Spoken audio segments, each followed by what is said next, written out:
mantras and the role the role the mantras play in deity worship.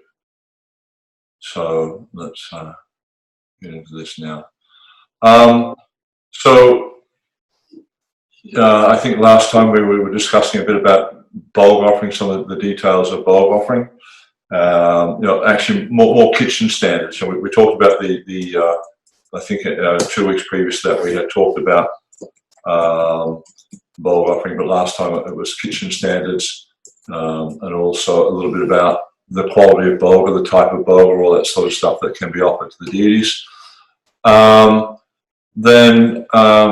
Yeah, I think that was last week.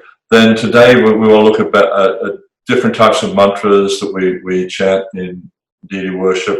Not all of them, because there are many different types. Explore a little bit of qualification for mantras, receiving mantras, how to receive mantras, etc. Okay, so I'll just get on with this now. Oh, and just before we go too far, it's just for those of you who are interested, a few basic references that I was reading to research for this. Of course, Srimad Bhagavatam 4.8.54, very interesting pastime there, where Dhruva Maharaj, as a Kshatriya, is receiving mantra from Narad Muni for worshipping the Lord. And in there, Prabhupada explains about qualification. Then we can also look at Adi Lila 776. This is focusing on how the holy name contains all mantras, but very important reference nonetheless. Then Srimad Bhagavatam 8.3.1. That's Canto 8, Chapter 3, Text 1. This is the story. Excuse me. This is the story of Gajendra Moksha, where Gajendra is liberated. We'll talk a little bit more about that. Gajendra the elephant, where he's being attacked by a crocodile. He became liberated. Then, of course, for many pujaris, this section of the Chaitanya Charitamrita, the Madhya Lila, chapter 24, is very much a go-to place in regards to deity worship, especially the text from 330 through to about 336. Specifically for today's discussion, I was researching text 330 to 331. Lots of interesting information there, where Lord Chaitanya is instructing Sanatana Goswami about mantras and the qualification for mantras, things like that. Okay, so I'm not sure if any of you have ever participated in our regular face-to-face curriculum that we teach in Mayapur. And mantras in that curriculum is presented as one of the components of the cleanliness module, which you might find a little bit unusual. But then if you analyze cleanliness carefully, you'll see that there's different aspects of cleanliness. And of course, we have the element of the gross external things, which I plan to discuss in a future webinar. But talking about the body, the environment, your clothes, your paraphernalia, etc. How to clean all these types of things, etc. One second, someone's asking if it's open. The webinar is open for all. Open for all. So just all the gross things, like even like the place where you live and your bedroom, etc., etc. These are all elements of external cleanliness. And then, of course, there is the more subtle elements of cleanliness, the consciousness, etc., the body, the mind. Then finally, we move on to the transcendental. Now, mantras can actually have quite a significant or a powerful impact upon the purification of consciousness. And of course, we all know that from the chanting of the Hare Krishna Maha Mantra, how the consciousness becomes purified, just through the chanting of the holy name. And so this, mantras are very powerful.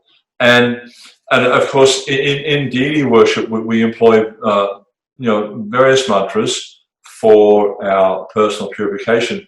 In particular, we towards the end of the preliminary sections of deity worship, we use these mantras called Bhuta Shuddhi. Now, the idea with the Buddha Shuddhi mantras is they help us to develop this consciousness that I'm Krishna's eternal servant. Therefore, you give up this bodily concept of life, or at least at least for the period of the worship. It's not so simple. You just click your fingers and the bodily concept's gone. But the idea is at the beginning of the worship is to try to renounce this concept of being the body and approach the deity, at least in the period of the worship, understanding that I'm his eternal servant. Therefore, everything I do during the worship, this period of worship, I should focus on him. I don't worry about answering my phone. I don't worry about hunger or thirst or anything like that. I just focus on Krishna. So this identification as an eternal servant of Krishna, this is the ultimate point of purification. So mantras will help us to lead to that.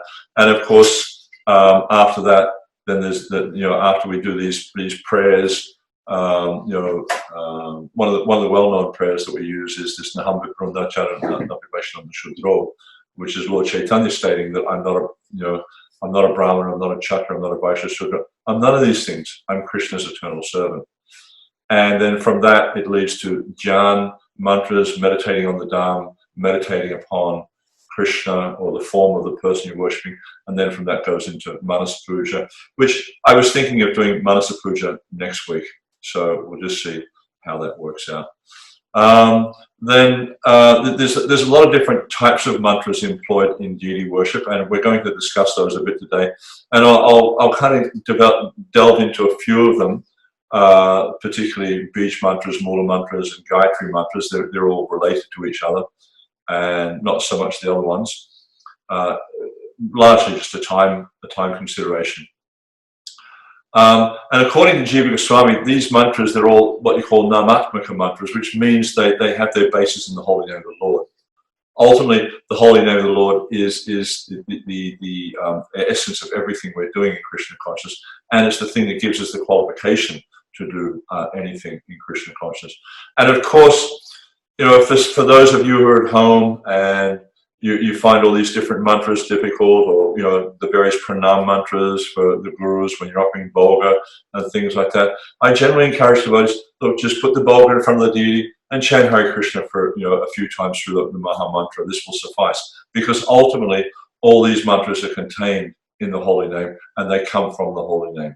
So as long as we have that faith in the holy name, that if I just take shelter of the holy name, this will suffice for everything, then it will satisfy all purposes. So, but still, to assist us in chanting, the holy name, and to help us to come to the platform of purely chanting the holy name, these namatmaka mantras are helpful, and they're utilized in deity worship. So we'll explore the practical use of the mantras and look a little bit about the effect of the Bhajari and what it indicates to the Lord.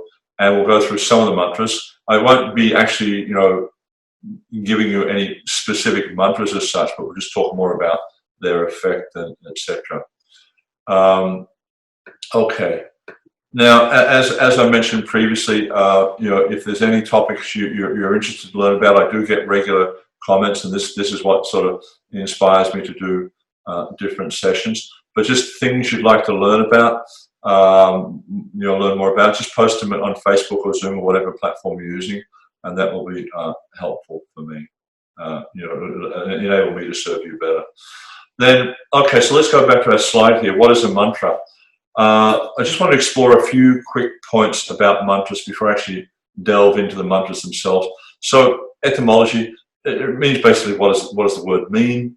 It's composed of two syllables, man or mana and tra. Now, mana or manas, which means, or mana, means the mind. So it's something that's applied to the mind, to the physical mind, the subtle mind. And the second component is tra, or trayate. Trayate means to deliver, to protect, to free from, to go beyond.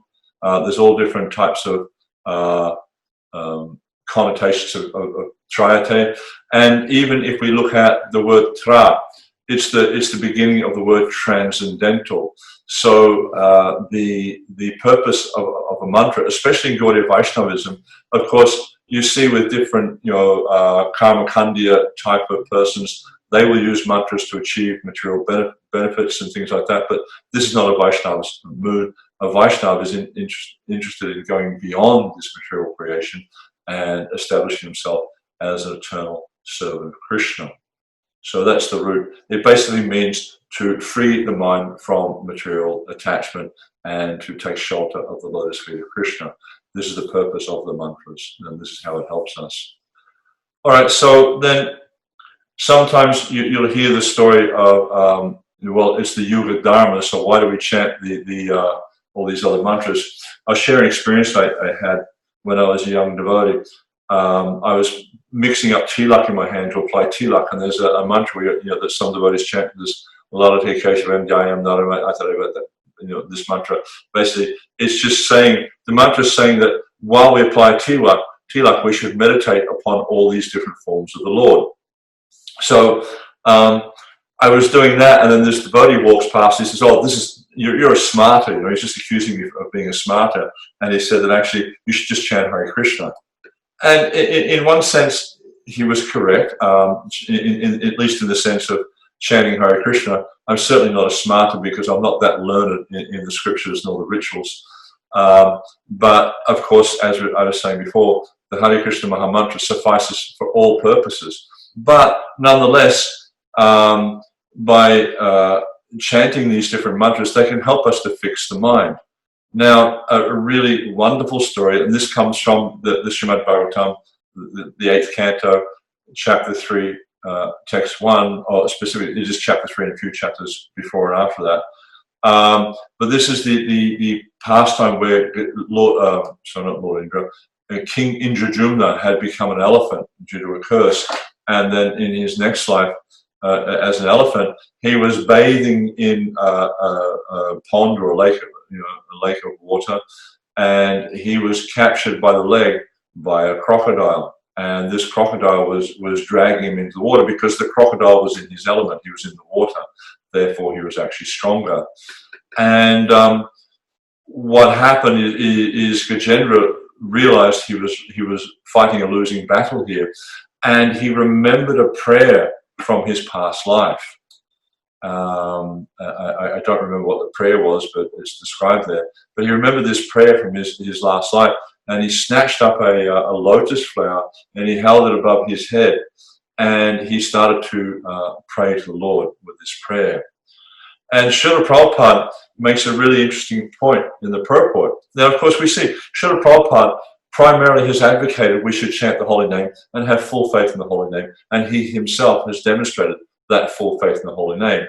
Yet we see that in this purport of this wonderful story, Srila Prabhupada is describing that, he says in his purport to 831, it is imperative, therefore, that all devotees in Krishna consciousness practice chanting some mantra.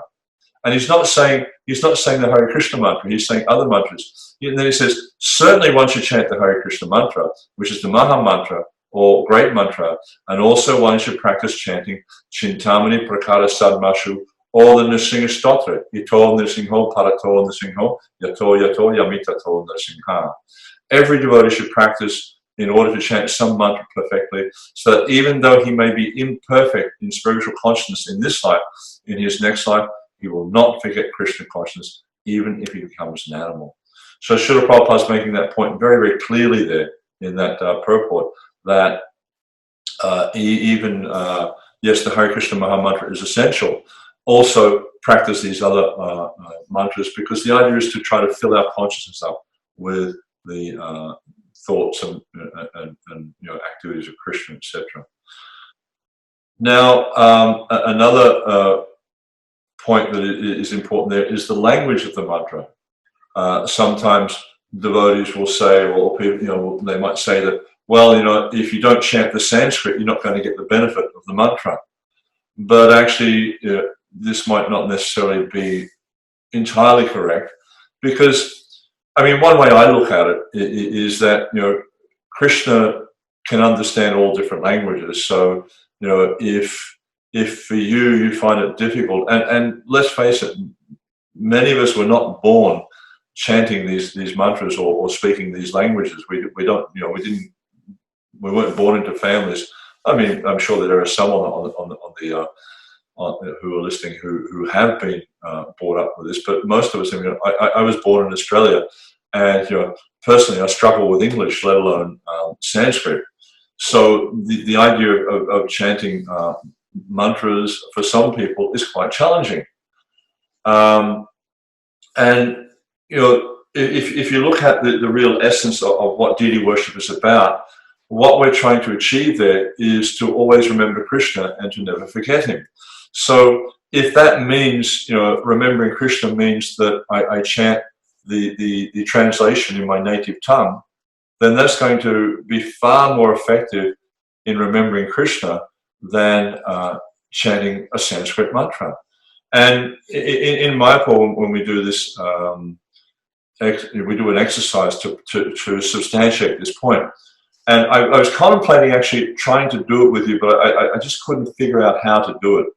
But what we do normally is we have two prayers from Padyavali by Rupa Goswami. Padyavali is like Rupa Goswami's prayer book, all these prayers that he was attracted to, which he gathered together in one book. And so there's two particular prayers there, or three, maybe four. I think it's four prayers.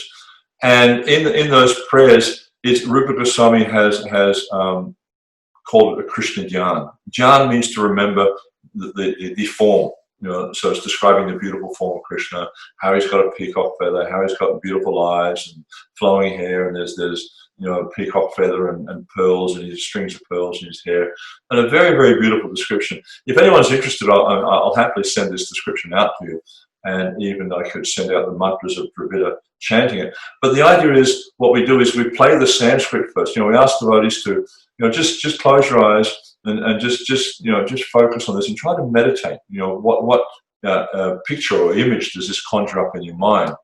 And so we play the Sanskrit, and most devotees just, you know, they might pick up a peacock feather, they might pick up, you know, a few words here and there, but they don't really get the picture. And then so the next thing I do is I play the translation, and I say, okay, now meditate upon this, have a listen to this translation. What does that do for you? And then naturally devotees are going to have this vision of the Lord, you know, brought into their consciousness. So very, very effective to hear it in the native language. But you might think that, you know, because there's a quote when Prabhupada is saying, explaining the Hare Krishna Maha Mantra, you know, that well-known record album that he bought, the first record album, and where he talks about how the chanting of the Hare Krishna Mantra is enacted from the spiritual platform, and it surpasses all lowest stages of consciousness, namely sensual, mental, intellectual. And he says, there's no need, therefore, to understand the language of the mantra, nor is there any need for mental speculation or intellectual adjustment for chanting this Maha Mantra. It is automatic from the spiritual platform, and as such, anyone can take part in the chanting without any previous qualification. And so, you know, some might say, well, but that applies to the chanting of the Hare Krishna Maha Mantra. But what about, you know, other mantras? Or can we think, is there a contradiction here? On the one hand, we're saying it's better to understand the meaning of the mantra, and here Prabhupada is saying there is no need. But if we look at there's a few points you can consider here. Is Prabhupada in this reference from the purport to the Hare Krishna Mantra, which he also, by just for, you know, information's sake, he also quotes the same thing in the Science of Self-Realization when he talks about chanting Hare Krishna. So the first point here is we can look at is Prabhupada's talking about the Maha Mantra. There's no need to understand what the Maha Mantra means, because it's so powerful, it will overcome any influence at all. So that's one consideration.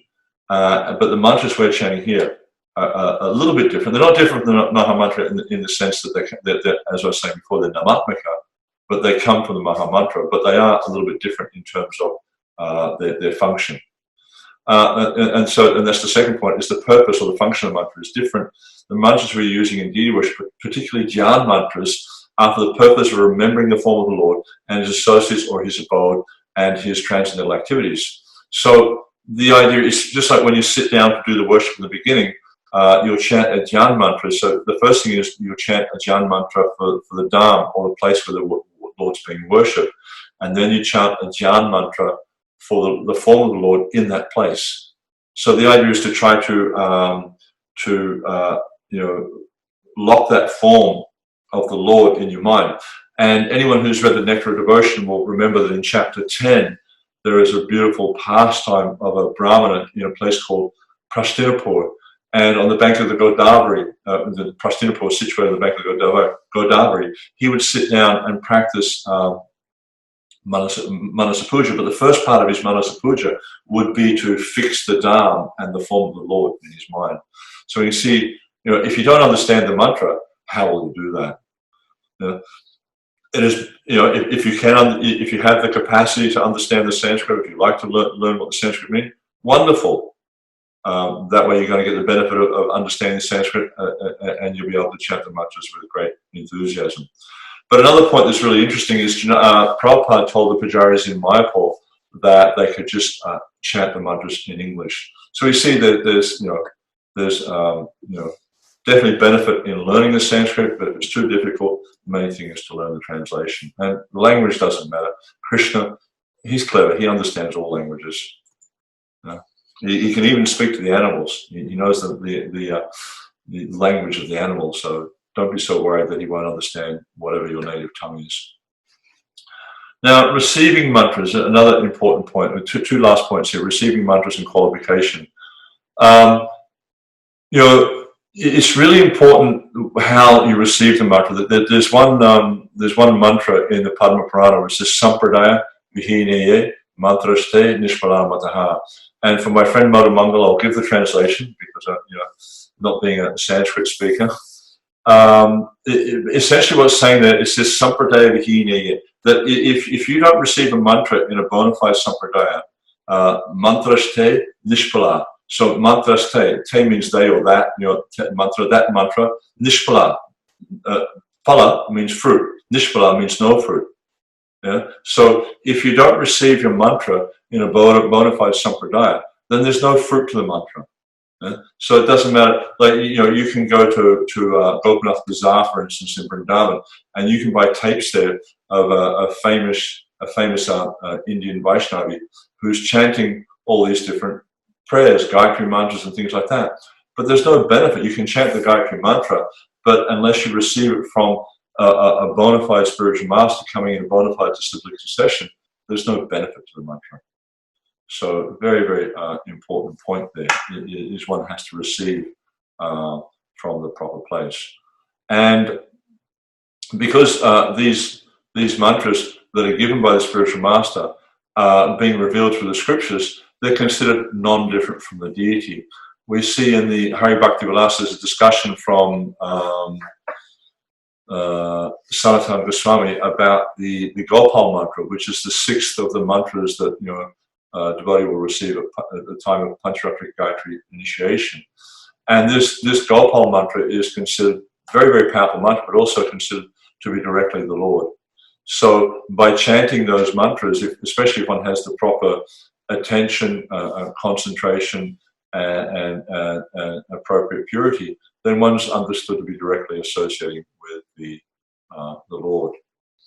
And then in other types of mantras, we see the subjects or devatas, the mantras given by the spiritual master, would be the principal worshipful deities of the Sampradaya. Just like if you look in Gaudiya Vaishnavism, for instance, when devotees get the Gayatri Diksha, or as it's technically called, the Pancharatrika Gayatri Diksha, then they receive 7 mantras.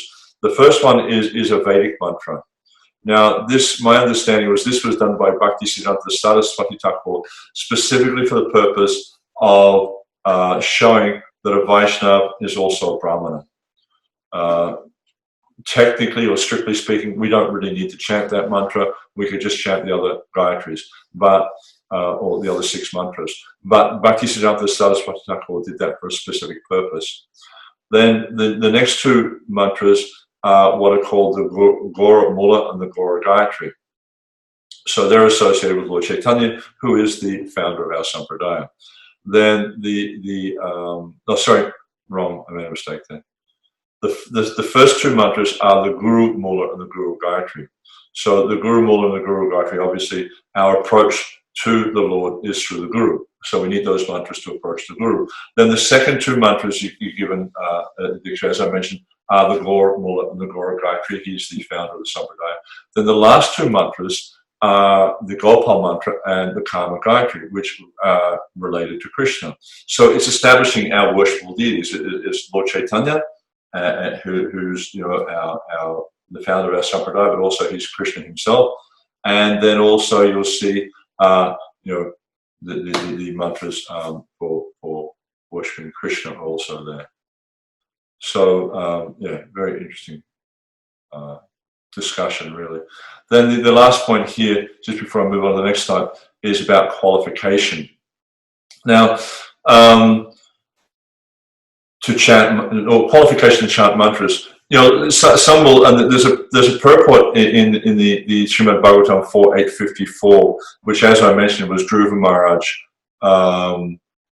when he was receiving instructions from Narad Muni to do deity worship. He's saying, hey, look, I'm a Kshatriya. All this stuff's too complicated for me. I'm not very qualified anyhow, because, I'm not a Brahmana. I don't know how to chant these mantras and all this sort of stuff. But then Prabhupada explains in the purport there that actually, Dhruva Maharaj, because he had received the instruction from Narad Muni, he was qualified. So this reinforces the point I was just making before about receiving the mantras.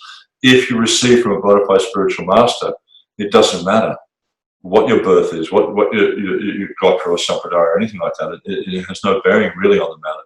The point is if you receive in a bona fide sampradaya from a bona fide spiritual master, then you're considered to be qualified. And also the same point is reinforced there in the Madhya Lila 24.331 about the point of qualification. And Lord Chaitanya, in that verse, he instructs Sanatana Goswami. He says you should discuss the qualifications necessary for receiving mantra. He talks about the perfection of mantra, the purification of mantra, initiation. Quite a few things he talks about there, but a very interesting section there in the Madhya Lila. All right, let's go on to the next slide. And this is, now of course, this is not covering all the different types of mantras that are used in deity worship, but it's talking about the main categories or classifications of mantras that are used in deity worship. Of course, we also have, outside of these six, we'll have things like what they call an upachar mantra. Upachar essentially meaning an item of worship, and there's mantras there that when we're offering an item of worship, for instance, like we might offer a lamp to the Lord, a ghee lamp or a camphor lamp, and for that we'll say Esha. Esha means this, and I think Esha is feminine, whereas Idam is masculine. Don't ask me why. I just never have understood these things, but I just know that's what it is. And you say Esha Deepa, Deepa meaning lamp. So this lamp, basically what you're saying to the Lord is, please accept this lamp. And then you use a Mula mantra. In the case of Lord Chaitanya, you will say Kling Gauraya Namaha. And so basically what you're saying is, my dear Lord Chaitanya, please accept this lamp. And of course, because I'm not qualified to be giving mantra to you, you don't have to worry that I might be mentioning what could be considered to be secret mantras. It's not really a concern. But anyhow, so here we've got these six types of mantras, and I will describe them a little bit each. The first one is called a dhyan or dhyana mantra, bija mantra, mula mantra, gayatri mantra, stutis and stotras, pranam mantras. So the dhyan mantra, as I was mentioned before, this has a specific function, and the main function behind this is to invoke the form of the Lord, his activities, his associates, or the Dharma of the Lord in one's mind. And the idea is like, when you're doing the dhyan, for instance, one needs to be sort of focused very carefully on, the activity rather than getting distracted. So when one's doing dhyan or manasa puja, for instance, it's better to be in a situation where you don't have any distractions. Yeah? So yeah, what I'll do actually is I will. I'm going to go more into these descriptions, but I'll just finish with a slideshow rather than getting too much into all this. Now, again, I just humbly request you, please post your topics to Facebook or the chat on Zoom. Really interested to hear what you have to say. Please visit our YouTube channel, subscribe. Please visit us on Facebook. Every week, hundreds of devotees subscribing. Really, really appreciate your input and involvement in these discussions. All right, so let me just get back to the mantras. I'll just pull this screen out so we're not worried about that anymore. Now, so I just want to get a little bit more into the mantras. So with the jhana mantras and when you're doing manasa puja and things like that, the idea is to put yourself in an environment where you're not disturbed by outside influences, where you can really just focus clearly on the Supreme Personality of Godhead. We don't want to be distracted. And then the idea is through the dhyan, you might chant, there's a nice prayer they chant for the Guru, Prata Shriman Navadi Pe Dvinekam Dvibhujam Gurum, where you're talking about, as Prata means in the morning. So in the morning you should sit down in a sanctified place and meditate upon the form of the spiritual master, having 2 eyes, 2 ears. We're not thinking of him as a peacock or anything like that. We're thinking of his form that we know. We don't manufacture a form. We think of the form we know, and the idea is to then bring that consciousness or that sort of vision of the spiritual master into the consciousness. But before we do that, as I mentioned before, you meditate upon the Dham, because he's not floating in the air. He's actually there's another nice prayer where we're glorifying the Guru as being in Mayapur Dham, or at the yoga pit. And there, in that prayer, we meditate upon the situation of the Dham. So Lord Chaitanya is there. Then it says on his right-hand side is Nityananda. On his left-hand side is Gadadhar. In front, with folded hands is Advaita Acharya. And then behind is Srivas Thakur holding an umbrella. Now, this actually is very similar to the Gaur Arti song. And it says, Dakine Nitai Chan, Bame Gadadhara, Nikataya Dvaita Shrini, Vasa Chatra Dhara. So Chatra means umbrella. Yeah. And then the continuation there is at the Lord's lotus feet on a jewel platform, my spiritual master sits. So we see the environment that is there in the meditation. And then you meditate upon that, and you meditate upon the form of the person you're going to worship. Okay, so that's enough there. The next one was Bij mantras, or seed mantras. Bija means seed. So it's the seed, and it's the seed where the other mantras come from. Yeah? And it's primarily used for purification of articles and meditation. You can use it, and by purification it means you chant the mantra over the item using what they call bijakshara, where you hold your hands like this, and then you just chant on and because it's akshara, you do it 8 times. So you'll chant the mantra like this and count on your finger 8 times like that. And the meditation is that you're evoking the mantra into the item. Now, this has the effect of, because the bija is transcendental, it's not different from the deity, it has the effect of bringing that item you're going to offer to the deity, because you'll chant this over an item before you offer it to Krishna. It brings that item to the same spiritual potency or the same spiritual status as the Lord. Because as we understand, that spirit and matter cannot connect, cannot come into contact with each other. So by using mantra, you can bring things to the same spiritual nature of the Lord. And Narad Pancharatra explains that Bij syllables are primordial sound fragments which have the power to evoke a particular energy both within and outside the person who utters the Bij. They're very, very powerful, and they're transcendental, especially Bij mantras related to Krishna and his associates. And they're things like Aing, Kling, Sling, Kling, different things like that. Om also is a bija, or can be used as a bija.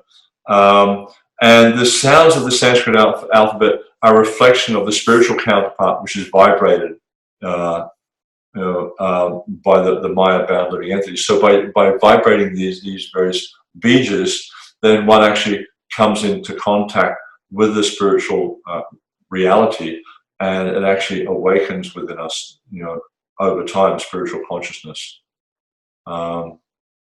And they're usually quite simple sounds. They combine to form these bijas, and they're connected with specific deities. Then the next point is with mula mantras. Same kind of idea, but a mula mantra, it contains a bija. Now, say for instance, we talk about Lord Chaitanya. The bija for Lord Chaitanya would be Kling. Then the mula mantra would be Kling Gauraya Namaha. So Namaha means offering respects or evoking the personality. So the mula mantra comes from the bija. It's expanded out from the bija. And these are more specific sound representations of the person being worshipped, whereas bijas are more generic. And for instance, Kling could be used for Lord Chaitanya, for Lord Ram, for Lord Nrsimha, for Lord Krishna. Any essentially male Vishnu Tattva form you would use, you could, not necessarily would, but you could use Kling for them. Some specifically you do, some they have, like Lord Nrsimha, you could also use this Trom. I'm probably not pronouncing it correctly, but you could also use that one.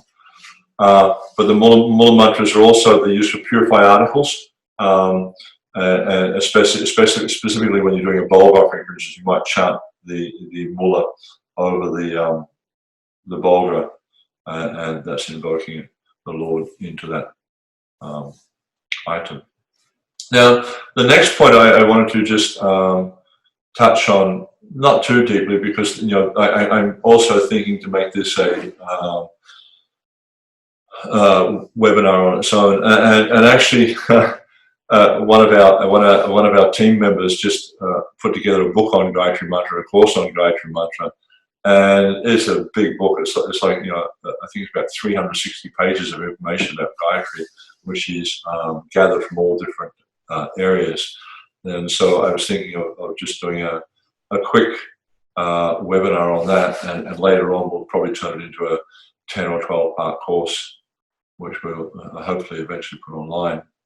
So Gayatri mantras are very, very important. The Gayatris we chant, the first one, as I mentioned before, is a Vedic Gayatri, but mostly we're chanting what they call Pancharatric Gayatris, which are more suited for people this age. And Prabhupada, he talks a lot about the Pancharatra and mentions that actually the rituals of the Pancharatra are more suitable for this age than the teachings in the Vedas, because practically speaking, Vedas are a bit difficult for people in this age to follow. Now, with the Gayatri, Gayatri Japa, sometimes it's called also Sandhya Vandana. They're generally done at 3 times throughout the day. Now, some devotees like to be very strict on these things and say, you have to chant it, within a certain amount of time. Usually it's considered to be a muhurta each side of the sandhya. Sandhya means, that overlapping period between night and day, the overlapping period between morning and afternoon, and the overlapping period between afternoon and evening. Basically, when the sun is going through those different points. Srila Prabhupada was asked a number of times by different devotees about this, and he would generally say morning, noon, night. And I remember there's one conversation Prabhupada with Bhakti Vikash Maharaj, and Bhakti Vikash Maharaj was trying to find out from Prabhupada more detail about it. And Srila Prabhupada, he asked several times, and each time Srila Prabhupada said morning, noon, night. So Prabhupada wasn't so caught up on all the different complicated details. And there are, if you look in the different literatures, texts that are available out there, there's many rules and regulations. Even you see in the Sri Vaishnavas, they perform a whole lot of rituals before they'll actually chant the Gayatri with the the consciousness of trying to sort of bring their consciousness to the point of being still, steady, and focused on the Gayatri. And of course, if these things are helpful, then it's not a problem for the devotees to do that, but not that we would be making it as rules for the society that everyone must do or things like that. The idea is our main sadhana is the chanting of Hare Krishna Maha Mantra. And these things, Gayatri is very, very important, but it's an auxiliary sadhana to the chanting of the holy name.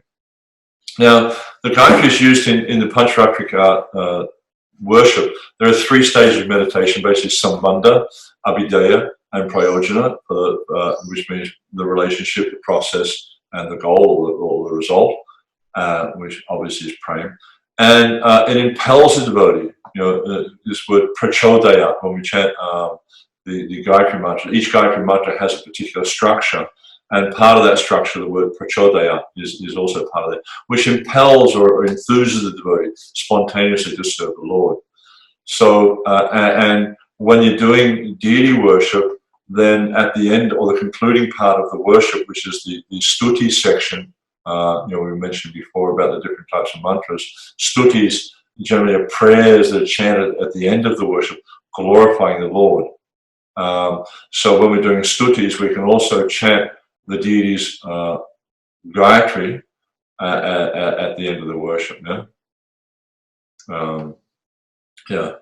And Gayatris are extremely potent, especially when they're uttered by an advanced pure devotee, and they're understood to be non-different from the deity.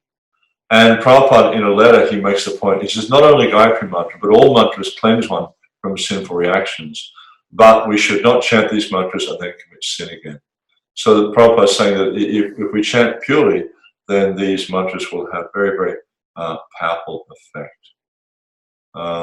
So the whole notion here, if you can see, what I'm trying to get to here, I guess, with these different points, is that by chanting mantras with the appropriate consciousness and with the appropriate focus, they can help us to overcome our mundane consciousness and ultimately get to the point of being able to fix the consciousness on the spiritual reality.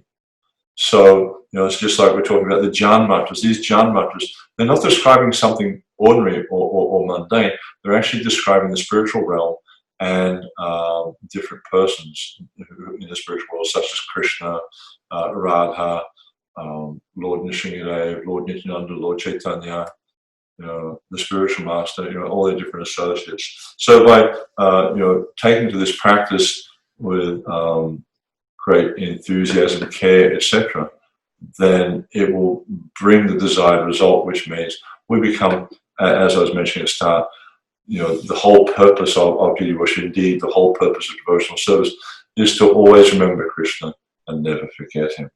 So this is the point or the purpose of chanting mantras. This is the whole purpose of deity worship, is just to become completely absorbed in thought of Krishna, so that we're just always absorbed like that. And then ultimately what will come from that is the end of this life. We don't need to take birth again. We go back to the spiritual realm. So I'll leave it on that note. If there's any comments or questions about this, interested to hear. All right, so we've got a few questions on Zoom. Let me just see, move this out of the way. From Vijay Baladev Prabhu. Is there a Sanskrit version for the Bhuta Shuddhi prayer? The spell checker changed to sudden. I've always only seen it in English. Also, some pujaris here say that the Sanskrit is too difficult for them to chant, so they simply recite the English translation. Is that okay? What about if they recite only Sanskrit without the translation?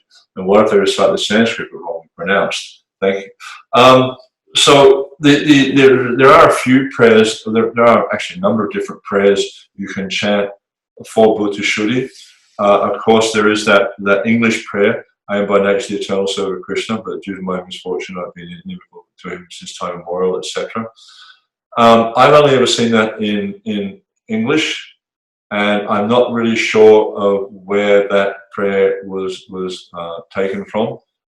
It may be because what the original worship book in ISKCON called the Nrsimha, or by most devotees it was called the White Book.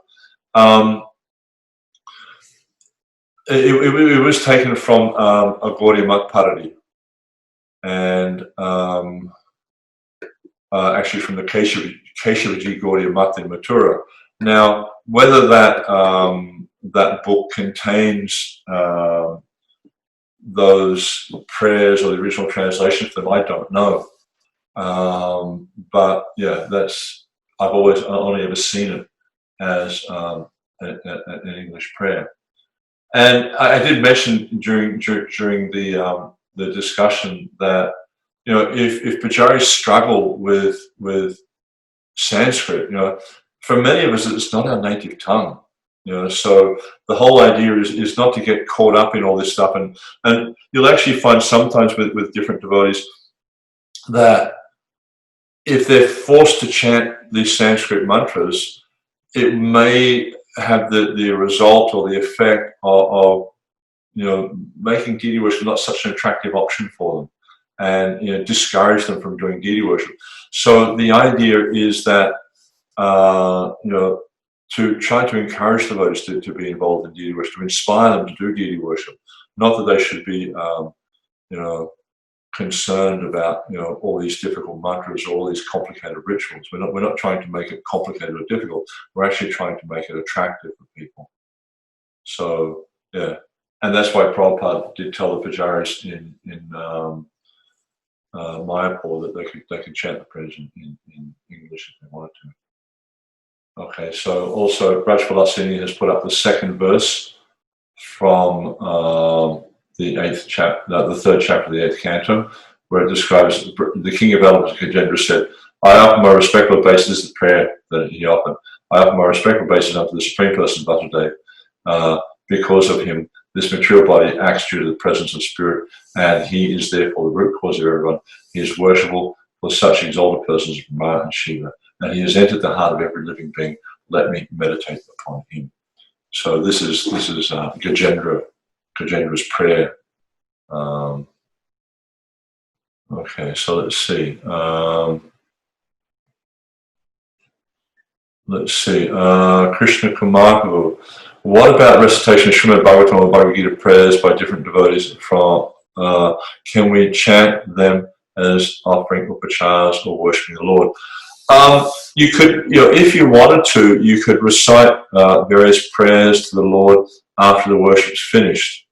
One of the things I do encourage devotees when they're establishing standards of worship in the temple is not to make the worship too complicated, but to keep it simple, because then that will give, you know, devotees the opportunity to do things they like to do.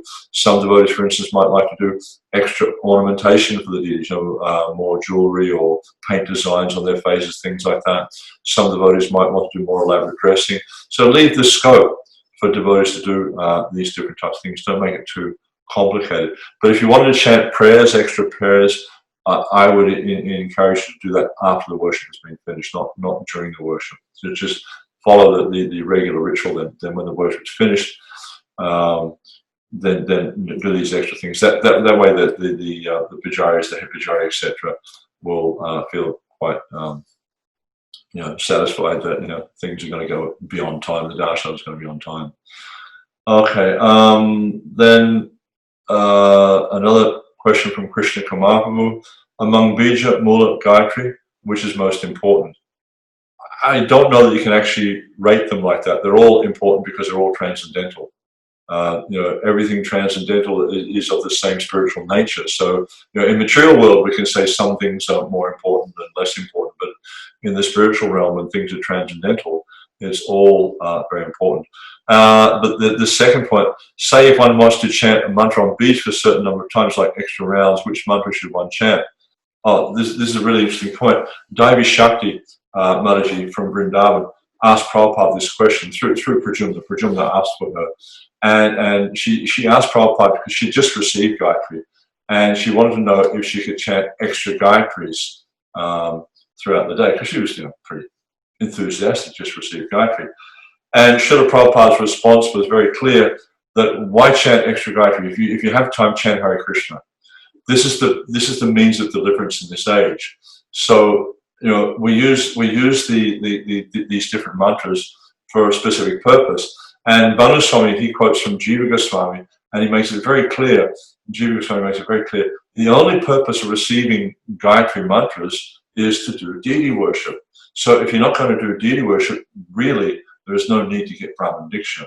If you are going to do deity worship, whether at home or in the temple, then Brahman Diksha has a purpose. But the purpose of these mantras is to worship the deity. Because when you're offering something to the deity, you can't really do it if you don't have mantra. Yeah?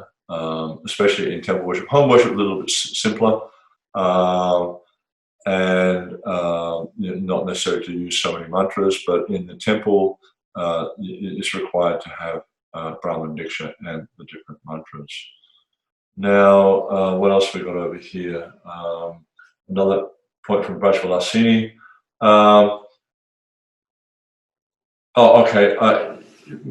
Brajvalasini is asking about mudras.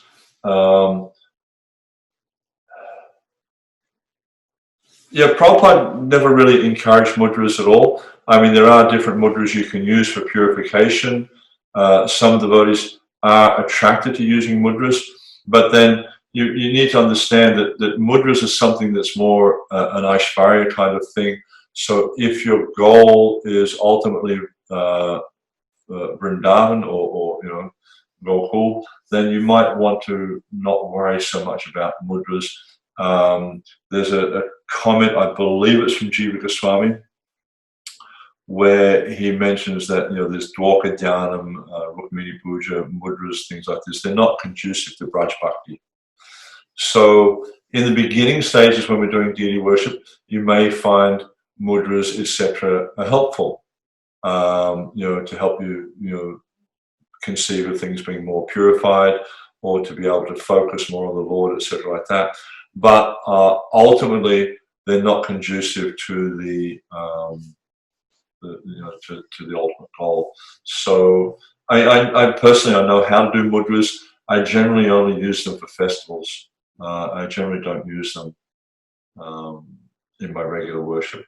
I might use the Prakshana mudra, where you just sort of sprinkle water like that with a sweeping motion of your hand, and then just chant the Bijakshara over it. That's about it.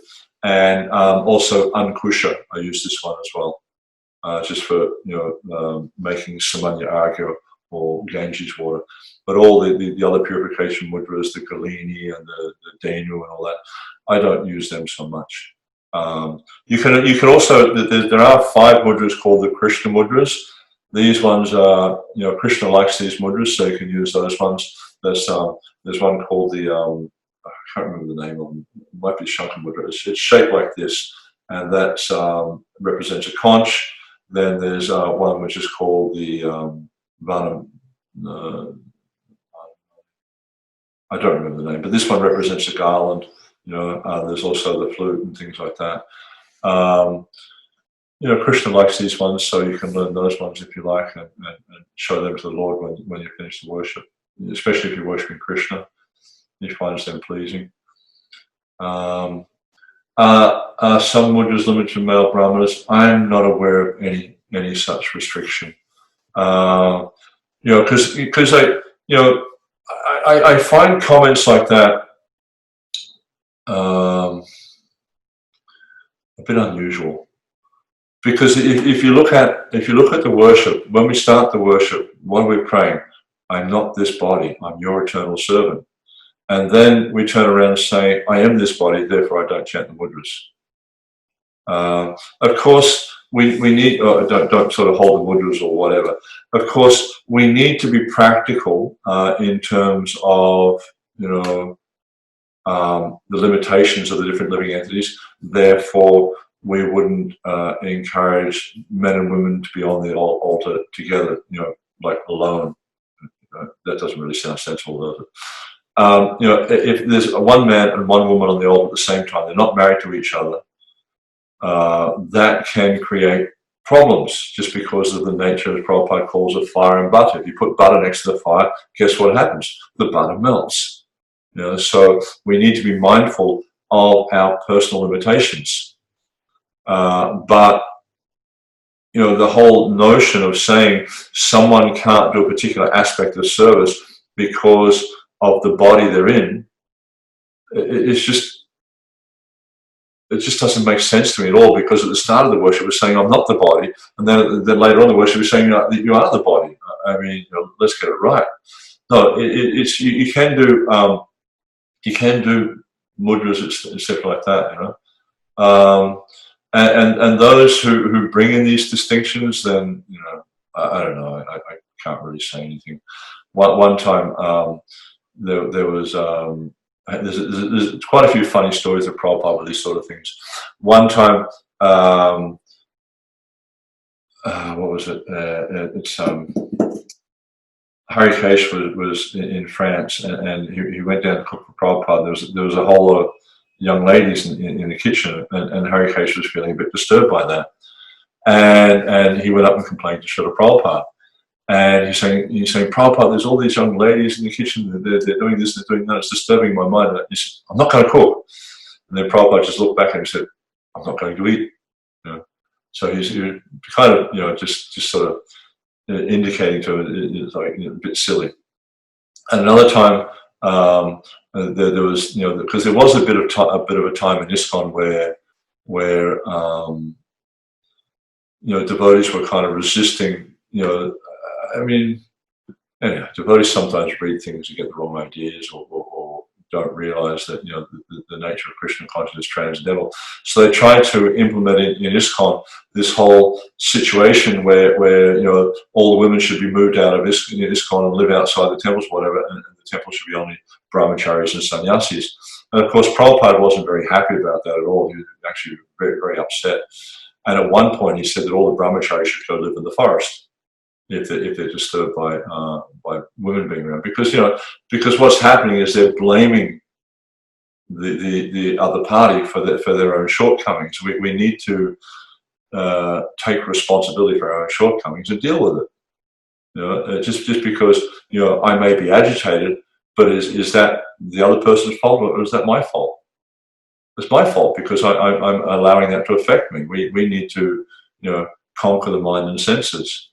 So, you know, I don't at all agree with this notion of like, you know, you can't do these things because of the body you've got. I just think it's a bit silly. Okay, from Janavi Gaurapriya, is to share the different mantras with every detail when and how to chant and for what purpose in a PDF file or PPT. That would be easy for all of us. We're working, Janavi, we're working on a book called Method of Worship. You may have seen the Panchrat Pradeep, the orange book. So we're working on right now. I try to do 2 sessions a week with my colleague Jayananda Prabhu. We're working through this book, and that's going to have a lot of detail in it, and that will include, you know, procedures for Gaunitai, procedures for Jagannath Vaibhava, procedures for Radha Krishna, and also procedures for Shalagram Shila. And there'll be 3 sections. There'll be a simple, a general standard of worship, and elaborate standard of worship, so you can see all the different ways of doing it. So that will be available. Also, working on with Krishnendra from New Zealand, working on online courses. So in these online courses, we'll go into more detail with that. Of course, these will be paid courses because there's going to be a lot more information in there, but that will help you with a lot of detail. And of course, I will announce here when these courses will be available. All right. So, okay, Krishna Kumar, another question. Originally, Nyas Tapana are to be done. In ISKCON, we don't do them, but did Goswamis or previous acharyas perform these rituals? No, Krishna Kumar, was fine to ask questions. That's the whole point of doing these webinars, is to clarify people's doubts and things about deity worship. I mean, I've got all this knowledge up here, but what's the point of having it if I don't share it with you? It becomes useless. It becomes actually, Prabhupada mentions it being like a rich man has a big turban on his head. When he falls in the water, the turban causes him to drown. So better I don't keep all this stuff up here, but I share it with you. Now, Nyas, we do Nyas, even like if you go to our YouTube channel, which I encourage you all to go to, and please subscribe, and that way you'll get notified. I think there's a little bell there. You click on the bell, it lets you know when new videos are coming up. We've got a few interesting ones coming up. Cleaning metal paraphernalia with diatomaceous earth. But when we do Nrsimha, for instance, there's all different types of nyas we do with that. So that's one type of nyas. You touch all the body with different hand gestures. These hand gestures are different spiritual kind of symbols which help to purify those areas of the body. And also there's what they call karanyas and anganyas, where you touch various parts of the karanyas means that the fingers, and anganyas will mean different parts of the body. And that you place syllables of the Lord's name on those places, and that will purify them. And it's interesting to note, like sometimes people will say that, well, but this is all ritual, and you don't need to do things like that, etc. But we see that the gopis did kara and anganyas, so it's a bona fide process. Tapana, yes, we also do that, where we bathe in the holy rivers, and we can offer the water back to the holy river as a form of respect, ultimately with a view of offering ourselves to Krishna. We don't, it's not so common, but you can do these things. A few more quick questions. This is from Sonam Binyani. If someone has passed away, how many days should we not do deity worship? This really depends upon your consciousness. There's a conversation, not a conversation, there's a statement from Nrsimha, which really points out that for those who, I can't remember the exact wording of it, so I wasn't expecting questions on things like this, but I can't remember the exact wording of it. But essentially what Manu is saying is that for those who perform devotional service, and it's not the wording he used, but for those who perform devotional service, these rituals don't apply, because these types of contaminations are related to the body. And the fact of it is, we're not the body. The point of bhakti is to bring us to this understanding of not being the body. So if we're dedicating our lives to serving the Lord, then these restrictions don't apply. However, a caveat is there that if you are affected, say for instance it's someone who's very, very dear to you, and you are your mind, your heart, you're affected by the departure, better you don't do deity worship, because you won't be thinking of the deity, you'll be thinking of the departed soul. So a very, very important point there. Then Gopalacharya, I knew Gopalacharya would ask a question like this. When is the book going to be ready to book? I've been listening to some classes recently from different Vaishnavas glorifying Rupa Goswami. And one of the points they make there is that Rupa Goswami was able to write because he had the blessings of his seniors.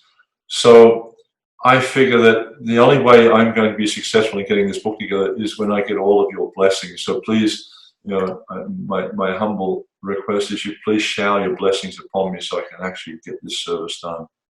Because it's something that's been dragging on for many years. I feel very inadequate and very unqualified to do this service. Yet, I'm sure that if I receive the blessings of all of you, then it will be successful. It's only by the blessings of the Vaishnavas we can achieve things. So if you bestow your mercy upon me, then I know it will be successful. And last question, Radha Shalini. Sometimes in festival we need to do service together with the opposite gender out of necessity due to time restrictions on the altar. Is that a problem? Sometimes about time, place and circumstance. We need to be, thank you Mahamantra for the blessings, we need to be careful not to allow the mode of passion to overcome our good intelligence. For instance, we'll say, oh, but it's time is short, we have to, this, that, and the other thing. That's the mode of passion. We need to look at things carefully and see how can we engage both genders in this service without contravening proper etiquette. So if you have like an abhishek, for instance, and all the men and women are just sort of gathered around the deities and they're rubbing shoulders and stuff like that, it's a formula for difficulty. difficulties. It's a formula for disaster.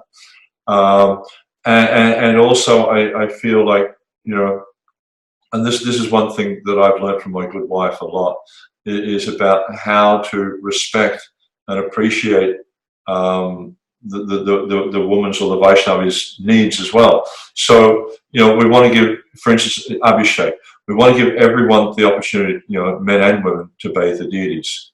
So then what we would do when I was the head pujari here is we'd have a certain period of time for certain ingredients. The ladies would bathe the deities, and the men would stand back or be serving them, you know, to serve the deities, so provide the ingredients, etc.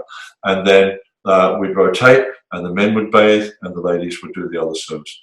So, you know, you need to think it through carefully and make proper facilities so that all the devotees get equal opportunity to serve the deities. Not that, you know, because the men are bigger and less sensitive, they push the ladies out of the way, and not, you know, the ladies have to squeeze in, you know, between the men and stuff like that. No, we need to give each person equal opportunity to serve Krishna.